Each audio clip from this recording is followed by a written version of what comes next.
भारत चीन नेपाल सीमा में एक बार फिर नेपाल के द्वारा कूटनीतिक हथकंडा अपनाया जा रहा है। दरअसल हाल ही में नेपाल में चुनावी रैली के दौरान वहां के पूर्व प्रधानमंत्री केपी शर्मा के विवादित बयान के बाद नेपाली नागरिकों ने नदी पार से भारतीय क्षेत्र में पत्थरबाजी की थी। वहीं अब नेपाल द्वारा भारतीय क्षेत्र में हो रहे निर्माण कार्य पर आपत्ति जता रहा है। धारचूला में भारत नेपाल सीमा पर स्थित काली नदी के तट पर बाढ़ से सुरक्षा के लिए सिंचाई विभाग के द्वारा तटबंध का निर्माण किया जा रहा है, जिसको लेकर नेपाल आपत्ति जता रहा है। नेपाल के नागरिकों द्वारा सीमा पार से पत्थरबाजी की जा रही है, जिससे निर्माण कार्य प्रभावित हो रहा है।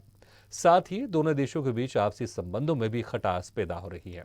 नेपाल धारचूला के विधायक गोलबू बोहरा का कहना है कि भारतीय क्षेत्र में चल रहे कार्य से नेपाल के तटबंधों को खतरा हो रहा है।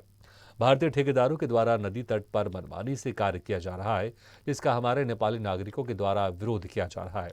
गौरतलब है कि धारचूला के उप जिलाधिकारी दिवेश शासनानी ने नेपाल जाकर विधायक और नेपाली प्रशासकों से बात की।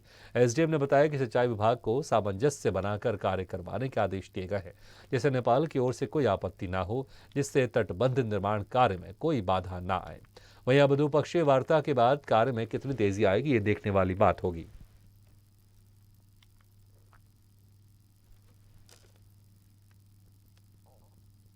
हर साल जो है भारत अपने हिसाब से काम करती है और पिछले साल भी जो है अभी पक्की बन रही है उनकी संरचना, उसमें हम लोगों ने क्या कोऑपरेटिव किया था कि आप लोगों को काम करते समय थोड़ा पानी का बहाव जो नेपाल की ओर किया जाए, इसमें कोई आपत्ति नहीं है। लेकिन उस समय का कॉन्ट्रैक्टर ने पूरा काम खत्म करने के बाद भी जो काम करते समय जो पानी को नदी के बहाव को इस तरफ डाइवर्ट करने के लिए जो जालियाँ लगाई थी उसको हटाया नहीं, इसलिए हमें अभी बिलीव नहीं हो रहा।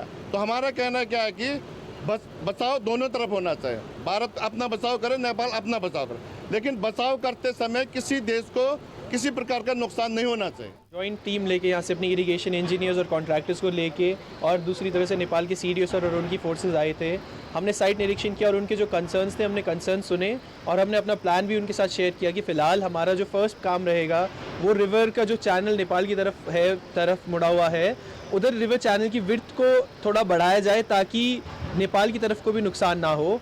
तो सबसे पहला काम हमारा यही रहेगा। दूसरा भी हमारी एक कोऑर्डिनेशन मीटिंग की बात हुई है, जिसमें हम लोग टाइमलाइंस फिक्स करेंगे और हमारी जो हमने बताया है कि हम लोग जो भी कंस्ट्रक्शन करेंगे और उसमें जो भी इश्यूज़ आएंगे वो हम लोग 11th या 12th की जो मीटिंग रहेगी उसमें हमारी डीएम मैम और सीडीओ सर होंगे और उसी में पूरा प्रॉपर डिस्कशन